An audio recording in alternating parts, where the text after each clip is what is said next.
मराठी, ते धडक ते धडक। विश्वासाची परंपरा आणि शुद्धतेची हमी ग्राहकांनो आम्ही देतो नवनवीन व्हरायटीमध्ये उत्कृष्ट तयार दागिने आणि आम्ही देतो आपल्या आवडीनुसार आकर्षक आणि उत्कृष्ट दागिने तयार करूनही।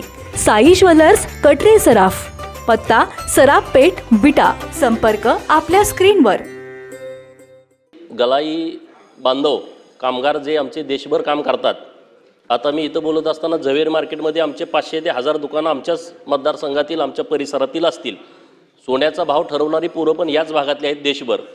अशा पद्धतीचं हे काम करणारी सगळी मंडळी असताना आज जो पोलिसांच्या माध्यमातून IPC कलम 411 जे जुनं आता नव्यानं जे BNS कलम 317 झालेलं आहे, याचा गैरवापर मोठ्या प्रमाणामध्ये होतोय।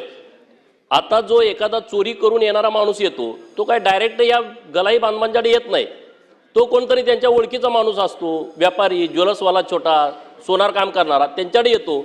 ते लोक येऊन गलाई कामगारांच्याकडे आमच्या गलाई करतात। 1 किलो सोनं गाळल्यानंतर त्याला मजुरी किती मिळते? 100 रुपये। तो परत जातो टेस्टिंग करण्यासाठी। प्रश्न विचारा। टेस्टिंग करणारा पण माणूस कोण आहे? तो आमचाच माणूस आहे। त्याच्याकडे तुम्ही त्याला पैसे किती मिळतात? 50 रुपये। टेस्टिंग केल्याच्या नंतर माल जाऊन तो ज्वेलर्सवाल्याकडे विकतो। हे जेव्हा पोलीस पकडतात, ही सगळी चेन पकडतात। 100 ग्राम सोनं जर तुम्हाला रिकव्हरी करायचं असेल, तुम्ही 1 किलो पर्यंत रिकव्हरी करताय, याला जबाबदार कोण? तुम्ही SOP तयार केली आहे, माननीय मुख्यमंत्री महोदयांचं मी अभिनंदन करतो। आता तुमच्या समित्या गठीत व्हायला लागली आहे, काही लोकांना तुमचं नोटीस जात आहे। मी एक उदाहरण देतो आता माननीय मंत्री महोदयांना, की तुम्ही मला एखादं उदाहरण तुम्ही समोर आणलं तर कारवाई करा। मी एक उदाहरण तुमच्या समोर आणतो। प्रश्न विचारा, उदाहरण नको। नाही ना, हे उदाहरण आहे ना, त्याच्यावरतीच कारवाई होईल। कारण पुणे पोलिसांनी आमच्या ढालगाव तालुका कवठे मंकाळ मधले जे व्यापारी आहेत, ज्वेलर्सवाले, ज्योतिर्लिंग ज्वेलर्स, पोपट दबडे यांच्या दुकानात हे पोलीस आले। पोलीस आल्याच्या नंतर तुमची SOP काय आहे? पहिल्यांदा तुम्ही सगळं बघा, तिथं CCTV फुटेज चेक करा। तुम्ही प्रश्न विचारा ना गोपी। हेच प्रश्न आहे ना, हे विचारल्यानंतर प्रश्न विचारा ना। पोलीस तिथं आले, त्यांना उचलून घेऊन आले बिरोबाबानामध्ये। त्यांना म्हणले की तुम्ही आता 1 किलो रिकव्हरी द्या। अहो ते म्हणले आम्ही घेतलं नाही, आमचे CCTV फुटेज चेक करा। नाही म्हणले तुम्ही आता 50 लाख रुपये द्या। ते म्हणले आम्ही देऊ शकत नाही। चला म्हणले तुमचा DVR आम्हाला ताब्यात घ्यायचा आहे। दुकानात गेले, अख्ख्या दुकानातला सगळा 1.5 किलो माल ते घेऊन गेले। काय रिपोर्ट नाही, काय नाही। त्यांना नेऊन पुण्यात 3 दिवस ठेवलं, बडवलं। 4 तारखेला अटक केली, 4 नोव्हेंबर 2022 ला। 7 तारखेला त्यांना तिथं कोर्टामध्ये हजर केलं, 3 दिवस त्यांना बडवलं। 1.5 किलो सोनं रेकॉर्डवरती घेतलं नाही, सातत्यानं त्यांनी तक्रारी दिल्या। मे महिन्यामध्ये 2022 ला पोपट दबडेने आत्महत्या केली। ह्या प्रकरणाची चौकशी अभिजित पाटीलनी, त्या सगळं चोर लुटून नेलंय त्यांनी, त्याच्यावरती कारवाई होणार का? हा नंबर 1 माझा एक पहिला प्रश्न।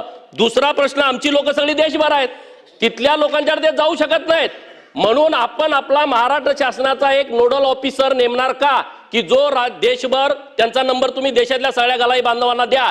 तिथं जर प्रॉब्लेम झाला तर तो नोडल ऑफिसरशी कॉन्टॅक्ट करतील।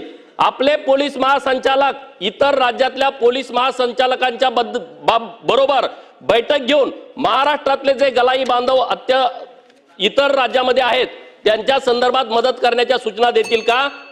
आणि हे सूक्ष्म आणि लघु उद्योग आहे, MSME खात्याच्या अंतर्गत हे आलं पाहिजे। आपल्या सरकारनं ठरवलंय, उद्योग मंत्री महोदयांनी शिफारस केलेली आहे, त्याच्या संदर्भातला निर्णय लवकर होईल का?